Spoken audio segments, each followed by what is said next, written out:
On a roller coaster ride of legal developments for Donald Trump tonight. The former president experiencing both the thrill of victory and the agony of defeat all in a single day. Two rulings issued just about an hour apart here in New York. And tonight he and we have new dates, new deadlines, and new dollar amounts. First, the bad news, if you're Donald Trump tonight, April 15th, tax day, is the day that Donald Trump is going to become the first former president to face a criminal trial. It's perhaps the only one that might be held before the election based on what we know now. And the judge in the Stormy Daniels hush money case flatly denying his legal team's efforts to delay the trial any further or to toss it out altogether, sending Trump on a tear as he left the courtroom today. I'd like the trial to start in 21 days or something. And I don't know how you can have a trial that's going on right in the middle of an election. Not fair. Should have been started 3 years ago if they were going to start it at all. And then you wouldn't be quibbling over what week it's going to, in days. They didn't start it because they didn't know I'd be running and they didn't know how well I'd do. That is not why this criminal trial is about to start. But ironically enough, when he was asked earlier if he was worried that a conviction could actually cost him the 2024 election, Trump said this. Well, it could also make me more popular because the people know it's a scam. The former president, as you might expect after hearing a comment like that one, is planning to turn the courtroom drama into the campaign trail and to play the victim. Really, though, only time will tell if it'll pay off for him. There was a ruling that did get Donald Trump's respect, as he put it today. That's the one by a New York appeals court at the 11th hour, cutting that bond that he has to pay by more than half as he appeals his civil fraud case. It's now $175 million instead of nearly $500 million. And they gave him 10 more days to secure that bond. I greatly respect the decision of the appellate division, and I'll post either $175 million in cash or bonds or security or whatever is necessary very quickly within the 10 days. And I thank the appellate division for acting quickly. It speaks to how worried Donald Trump was about that $500 million bond, that he is now happy about only having a $175 million one. I have some new reporting tonight. A person familiar with his finances tells me that they do expect Trump will be able to secure that much lower bond within the next 10 days, as the court ordered today. But it won't be without difficulty, and it could also notably reduce the cash that he has available to him. If not for this last hour reprieve, the state could have started seizing his assets today, or as he referred to them this morning, his babies. I want to bring in CNN political analyst and senior political correspondent for the New York Times, Maggie Haberman, who was in that courtroom today as all of this was playing out. What was Trump's demeanor like? So Trump was actually more subdued for part of it than we saw him in the second E. Jean Carroll trial, than he was in the Engoron trial, where he was constantly scowling, shaking his head. He did do some of that, to be clear, and he did start fidgeting. He got most visibly irritated, and this is right before the ruling came down, reducing the size of the bond, as Justice Merchan was questioning Trump's lead lawyer, Todd Blanche, who had a rough morning with Justice Merchan. Did not believe in what Todd Blanche was saying about why the trial should be delayed, did not believe in what Todd Blanche was saying about why he believed that the DA's office had committed significant misconduct in terms of not turning over specific documents related to Michael Cohen. And this went on and on and on for a while. And Trump was just staring at his lead lawyer as this was going on. Now, my understanding is that Trump was directing his ire toward Merchan, not toward his lawyer. And we know Trump can be very tough on his legal teams. But then he got this reprieve. And so after that, he was entirely changed in his demeanor when he came back into the courtroom after You the could recess. tell that his mood had shifted. 100%. And he was smiling at somebody in the audience, and he sat down and was less irritated. He shook his head and made sort of one of these faces we've come to see him make when the judge set the trial date. But that was unusual this morning. What do you think it'll be like, though? I mean, do you think it's set in for him that the trial's actually starting in 3 weeks? Absolutely not. Now, I'm told that he does understand that this is not likely that he's going to win on appeal. It's a slim to none chance in trying to delay this further, and that the trial will start in 21 days. But I don't think this is going to become real for him until we get much closer to it. And Caitlin, I have to say that sitting in that courtroom for him 4 days a week, there's going to be a pause on Wednesdays, but 4 days a week in this very dingy sort of bonfire of the vanities type courtroom, is going to be pretty interesting to watch. I mean, for someone, though, who kind of is described as stuck in the 1980s. Correct. Preserved in amber. Yeah. I don't know that being stuck in the Manhattan criminal court is exactly how he had in mind being that way. I mean, and it's not just physically being in court. It's also being there while Michael Cohen could be testifying, Correct. Stormy Daniels, Correct. Karen McDougal. I mean, all of these moments that did not go well for Trump in the first year of his time in the White House, certainly not with his relationship with Melania Trump. You're getting to the point that a lot of his aides will talk about privately, which is that they believe there is a chance of a hung jury. In this case, there's always a chance of a hung jury, and this, it just takes one.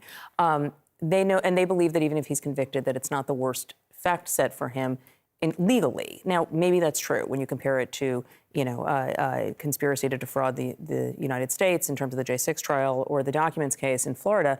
But it is a set of personal details that really get under his skin. As you noted, remember, he would, in White House meetings, just start talking about how, he didn't actually have an affair with Stormy Daniels, and he would ask people what they thought of calling her horseface and on and on and on. And so this is going to get under his skin. What that means in terms of how he acts outside the courtroom, how he acts on the campaign trail, I think remains to be seen. But we have seen his ire with these cases bleed into his rallies, and I anticipate that will be the same because he's likely going to be doing events on weekends. Well, I mean, he couldn't even stop talking about E. Jean Carroll after he was found to have defamed her, and it was costing him a ton of money. That was when he couldn't stop doing it. He had stopped doing it until he put up that bond, which was more than $90 million. And then when he did that, he started attacking her again. And so I do think that watching how one thing in court leads to something outside of court is going to be significant for all of us watching this campaign. And afterward, he went to 40 Wall Street, one of the properties that could have been seized potentially by the Attorney General in the other case, the civil fraud case.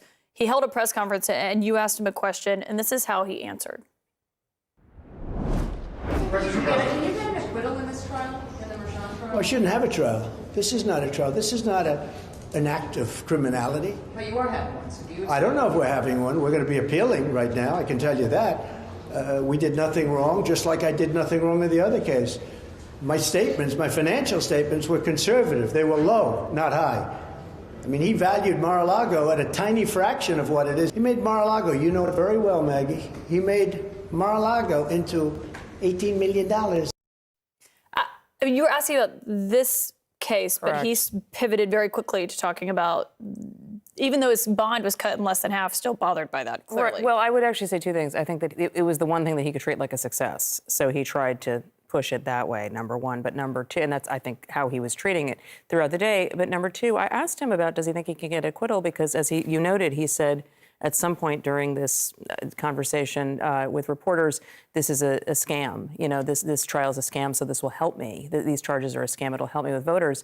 Well, if you think that, then I don't know why you wouldn't expect an acquittal and just want to get through this. So I was struck by his avoiding the answer. And he was also, at one point, he was also, saying that Biden is directing a lot of this, and then saying, well, he didn't know if Biden was competent enough to direct it. But he's both a mastermind and not capable of doing it. Right, which was an argument. It contradicted itself in one sentence. But on his other claim he's been making, that he wanted to use this money to fund his presidential campaign. I mean, he had not made one utterance of that before Friday. No, he posted this on Truth Social, and what was incredible about it was that he posted the idea that, I have all this cash, and I was going to use it to fund my campaign, but now I have to pay this judgment. And he has not funded his campaign since 2016, and even then he only partially funded. He still raised donations. In 2020, he raised a significant amount of money as a sitting president. There has been no indication he was going to self-fund. He's not paying for his own lawyers right now. He is using donations from small dollar donors to pay for his lawyers and to pay for the lawyers of other people. So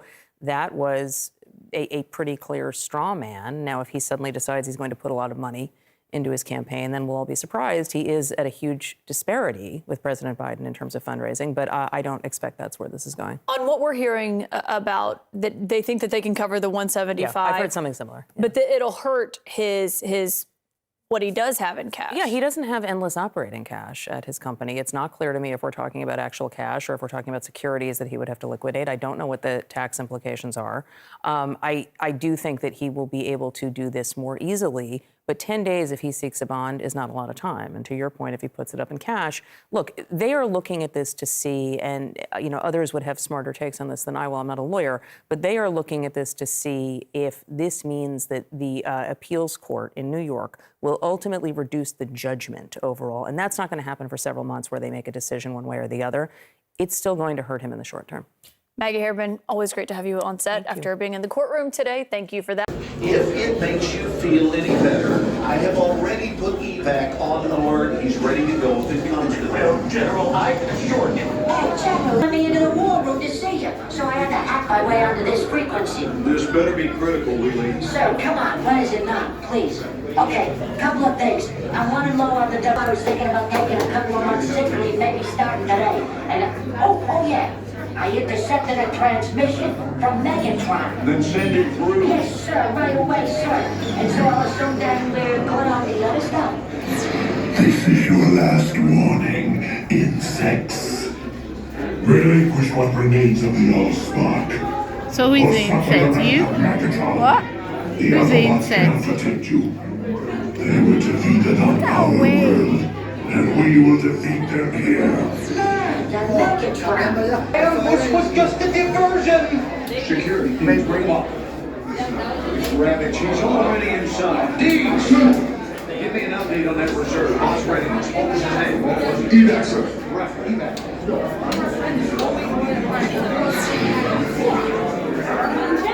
She's right in front.